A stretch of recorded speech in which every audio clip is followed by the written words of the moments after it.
Ladies and gentlemen, welcome back to the Denice Gary Show today. It is an honor and a privilege to have Philip Haney, a counter-terrorism specialist from the Department of Homeland Security, who worked tirelessly to establish Muslim Brotherhood and other Islamic terrorist groups and their networks around the country and all the way over to the Middle East. Philip Haney, welcome to the Denice Gary Show. Thank you. Glad to be here. You're so welcome. Thank you. So let's talk about something that we've talked about before, and that's Rudy Giuliani, the very famous former mayor of New York City that went up against the mafia and was successful. And here he is. He's representing his client, the President of the United States, and he's come under quite a bit of attack. He was just on Fox News with Ed Henry, and Ed Henry put before him the question, are you afraid, Mr. Mayor, that you could be indicted? And I wanted to give the audience his response, talking about the pay-for-play scheme in the Obama administration there in Ukraine. He said this. He said, quote, I expected the moment I heard Biden's name. I told my colleagues they're going to try to kill me because they're going to kill the messenger. But damn it, the mafia couldn't kill me. Your colleagues are not going to kill me. And of course, when I heard that interview and I read the transcript after the show, I thought immediately of you, Philip, because you're a man who, like Rudy Giuliani, stood up against corruption during the Obama White House years, and you worked very hard to try to expose terrorist networks that would help provide national security to the American people. And I understand, based on your testimony, that you too were told by a colleague that someone, i.e., people in the deep state, part of the Democrat deep state, may try to kill you also. And I wanted to ask you first to comment on Rudy Giuliani's statement, and then talk to us about your own experience. What did you think when Rudy Giuliani said this in light of the number of people that seem to die around Hillary Rodham Clinton and the Clinton Foundation? What are your thoughts, sir? Well, he didn't exactly explain what he meant, so we kind of have to, I think look between the lines right. a bit. Mm-hmm. But based on everything we know about the close association between, let's say, the Biden family and the Obama administration, right, and the Hillary Clinton, the Secretary of State, and mm-hmm. so on, mm-hmm. If I had to, write a 20-word description of what he meant, especially when he said he had an insurance policy, it would be that he knows a lot about what's going on behind the scenes. Absolutely. And that apparently other people who knew as much or even less than he have died under, let's just say, suspicious, mysterious, suspicious circumstances. Right. So he's basically saying, hey, have I thought about it? Is it possible? Yeah. But if something were to happen, I have a whole lot of information just, right. as a backup, mm-hmm. as quote-unquote an insurance policy. Mm-hmm. And by the way, nobody seemed to get that bent out of shape when Strzok and Page were talking about their insurance policy. Remember the former FBI people, vis-a-vis the election of President mm-hmm. Trump. Mm-hmm. Mm-hmm. But based on what I know in my time in D.C. and familiarity with the whole behind the scenes, deep state, right. I'd say that he's saying, be careful. Mm-hmm. I have a lot of information and things that I know that can easily be passed on if it becomes necessary. So, well, I guess that's what I'd have to say about what he meant. Yeah, he says he has an insurance policy. He says if he's thrown under the bus, that his mm-hmm. files are currently safe about the Biden families for decades monetizing the Biden vice presidency. So apparently he has some files that if he disappears, that are ready to immediately come to the forefront, and he says along with his RICO chart. So I guess no matter what happens, he's ready. I think it's incredible that, yes, go ahead. He's a good lawyer. Yes. So I don't think that he's not always that easy to understand. He doesn't necessarily always talk in complete sentences. All right. But he is a good lawyer, and I'm sure he's crossed all the T's and dotted all the I's. And right. The other interesting thing about the whole story is that everybody jumped to the conclusion that he was referring somehow to President Trump. But there's a lot of people in the administration that were originally appointed to serve in the administration since President Trump took office that were thrown under the bus, but not by Trump.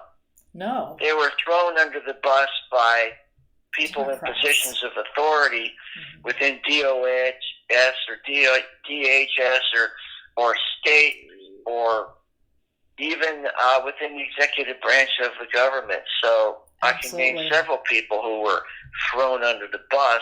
Right. That wasn't done directly by Trump. Right, exactly. No, the Democrats, the deep state, are working very hard to do everything. What happened to Flynn, General Flynn? He got thrown under the bus. Who threw him under the bus? Right, exactly. The FBI. Right. So that's what he's talking about, is all these pieces in this big puzzle, any one of whom, if they had the opportunity, would probably try to throw him under the bus. Right, and mostly they're Democrats, which is deeply concerning.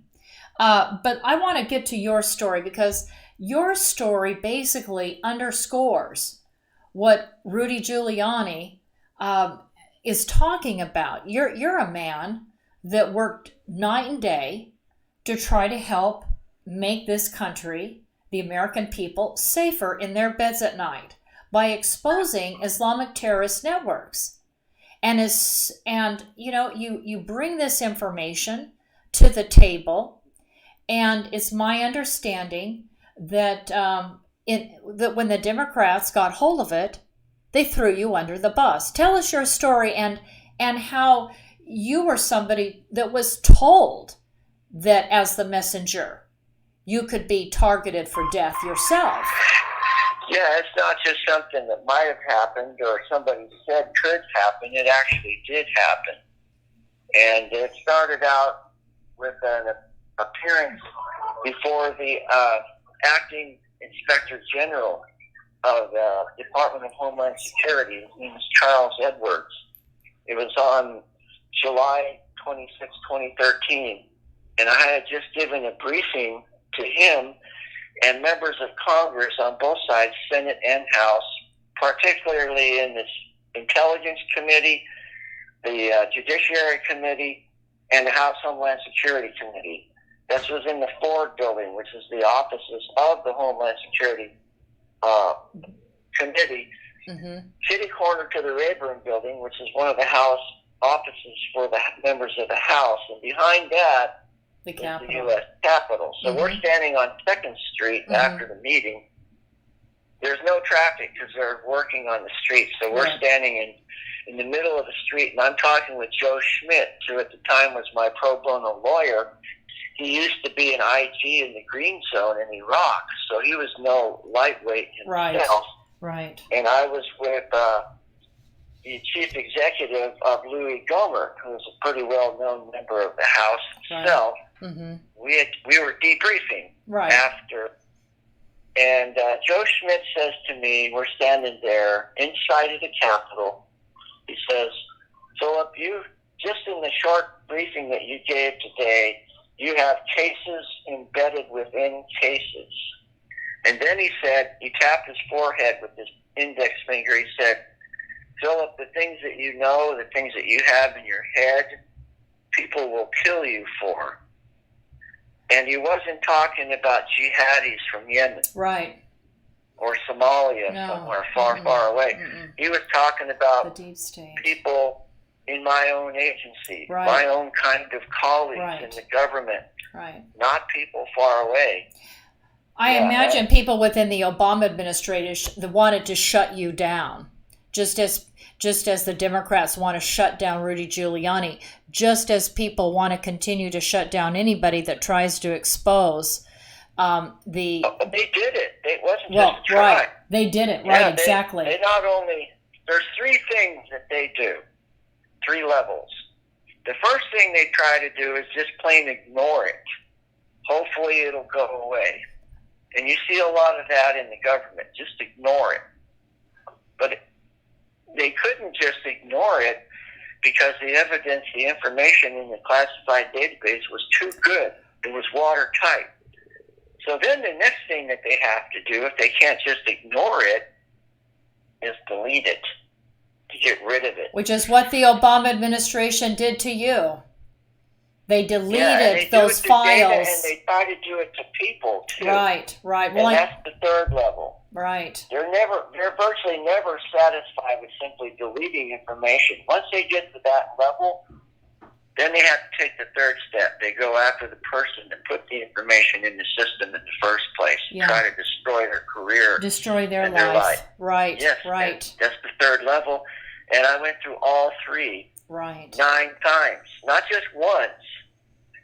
9 times I was investigated by the Obama administration by the very same people that we hear in the news all the time that have been trying to get President Trump pushed out of office since the day he was elected. And I'm talking Mueller, Brennan, Clapper, Clinton, Obama himself, the DOJ, the DHS, everybody that you hear about in the news. You can look in the back of the book. Yeah. You'll see that they're all listed there. Mm-hmm. But that story was written before they became public figures. They weren't so well known. They were well known inside of Washington, but they weren't known by the American people to the level they are now. Right. And the reason why I bring that up is because it basically proves that what I wrote was true. I just wove them and their story, what they did, into my story, and now they're well known. Back then they weren't. So it just shows you, wow, they were doing this kind of stuff a long time before President Trump was ever elected. And so really what you said to the audience is you were hired to work as a counter-terrorism specialist because you lived in the Middle East and you worked in the Middle East and you understood the Middle East. So you were hired. You were one of the founding members of DHS. And you do your job. And you put information onto the computer. Obama doesn't even like the fact that terrorism is used in the same sentence with Islam. So to talk about... don't like it, they literally banned it.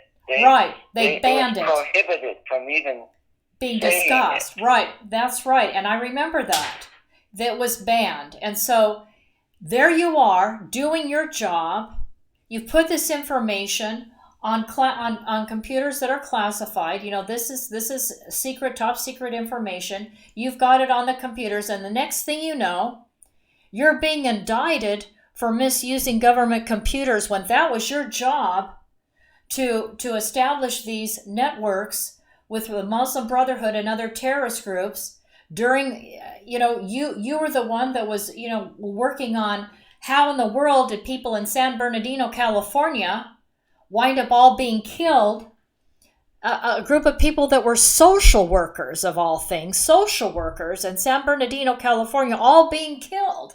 People that had been kind and friendly and supportive of, a man and wife team who turned out to be Islamic terrorists.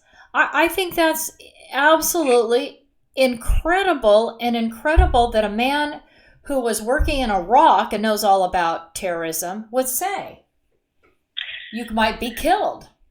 Well, the thing is, I don't blame people for having a hard time accepting it or believing that it's really true.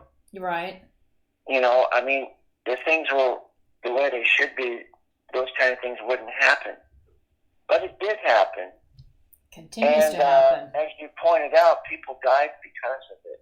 This isn't just some academic, administrative dispute. Right. This is life and death. Right. And people did die. when the administration literally pressed function F2, function F4 key, enter, and deleted records out of the system, there were consequences to that. Did it happen the next day? No. The next week? No. But it did happen. And it could be happening right now, that American lives are being compromised. That's the whole point of it. Right, because those files were deleted. If we don't remedy this, address it, it's inevitable, like solving the variables in the mathematical formula, that it's going to happen again. That's why I'm still talking and speaking in public and doing radio with you and other people. It's because I can't just turn around and walk away from it. I know. I've seen it happen. Right. Over and over. It's an inevitability. And is it preventable? Absolutely. Yeah. A lot of it is. Mm-hmm. Right. Absolutely. Ladies and gentlemen, I want you to buy See Something, Say Nothing, because that's what a counter-terrorism specialist was told in the Department of Homeland Security. See something and don't do your job. It's called Democrats Corrupting the National Security Interests of the United States of America. Get this book, give it as a Christmas book, read it yourself, hand out copies. Everybody needs to know, because we're seeing it happen. It's been happening now to the President of the United States, who's actually considered designating the Muslim Brotherhood as a terrorist organization. Philip Haney, the American people owe you a debt of thanks for trying to really be a hero and provide the kind of information to safeguard every American's life across the country. And your story needs to be told, because it really echoes exactly what's happening by the Democrats and their push to destroy Republicans, and those Republicans that actually see and understand what you are doing and what you continue to try to do, and appreciate your work and what you've done, and laying it out in your book, See Something, Say Nothing. I want to give you the last word, sir. Sure, thank you. I talked to the same committees that are now attempting to impeach President Trump. I'm talking about the Intelligence Committee with Adam Schiff as chairman, the Judiciary Committee with Jerry Nadler as chairman, the House Homeland Security Committee. I don't think they're involved directly with the impeachment, but I talked to the very same committees on both sides, the House and the Senate, and they would not listen to me. I was open.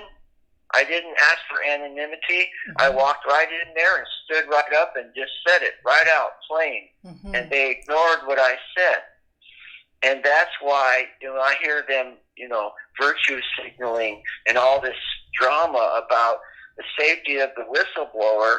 I think, you got to be kidding me. You stood right up. I never asked for protection. People told me that I could be killed for it, but I didn't make a big demand that, you better provide me with special protection before I ever come and tell. No, I never did that, because that's not what real whistleblowers do it. You stood up. It is a perilous occupation. Yeah. Not many people survive it for a lot of reasons, but it's not because their anonymity is protected. It's because in many cases, they try to destroy your career. Find a weak point, and they drive you out based on that, not on what you say. So, anyway, you did say something about indictment.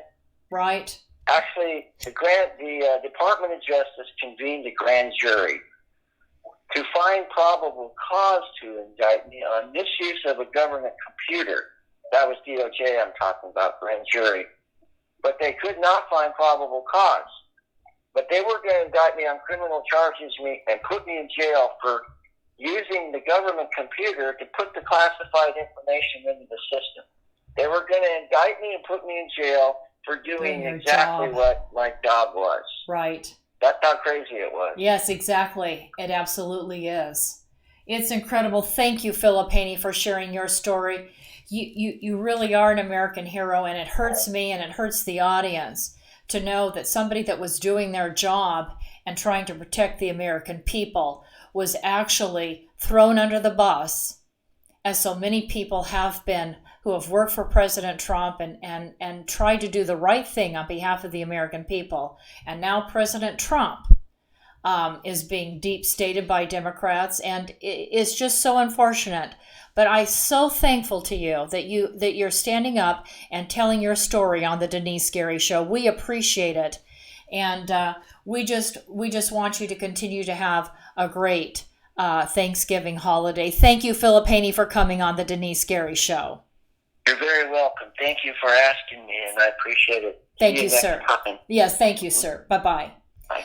Ladies and gentlemen, let's go to our Frugati's commercial. We'll be right back after this commercial break. I want to tell you about a place I love to go, Frugati's Italian Restaurant. Very few locations here provide seating outside in front of a fabulous water fountain with an atmosphere that is reminiscent to me of eating outdoors in Venice. This is real Italian food by real Italians. And what makes it even more so is owner Ralph Frugoletti, who nearly a quarter century ago brought a wood fire oven from Milan, Italy to make, like his mother, fresh homemade bread and pizzas. Moreover, Frugati's Restaurant offers you not only the very best in Southern Italian cooking, even importing the finest ingredients for authentic Italian food, including a fitness menu. After all, Ralph has represented the United States and Italy, competing in the Master Championship Games. He knows all the right food for good fitness, so check out the menu. After today's broadcast, run over to Frugati's Italian Restaurant and Catering at 600 Coffee Road here in Bakersfield. And after a Friday, Saturday, or Sunday service, stop into Frugati's for a great lunch. I'll see you there, and tell Mr. Ralph Frugoletti that Denice sent you.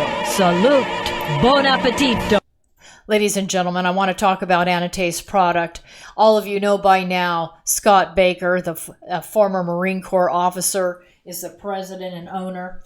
Again, this is a man that works in the hub of the aerospace industry in East Kern County. Really, East Kern County is the Silicon Valley of the aerospace industry, and Anita's products, a forward-leaning manufacturer and distributor of hardware to major defense and aerospace companies around the United States and around the world. I want you to give Scott Baker a call at 661-822-6873, 661-822-6873. Give him a call. I mean, Boeing is calling him, Lockheed Martin, United Technologies, Northrop Grumman, Raytheon General Electric. These companies all call Scott Baker to handle their hardware manufacturing needs. Thank you, ladies and gentlemen, for listening to the Denice Gary Show. We appreciate it. We need to hear from you. We're an independent broadcast, and so we need your tax-deductible contributions, and you can make a tax-deductible contribution today. If you pull out an envelope and put on the envelope the Middle East Initiative, the Middle East Initiative, P.O. Box 82162, Bakersfield, California 93380. Send your support to this show. Let's keep it live and on the air each and every day. This is Denice from the Denice Gary Show, signing off.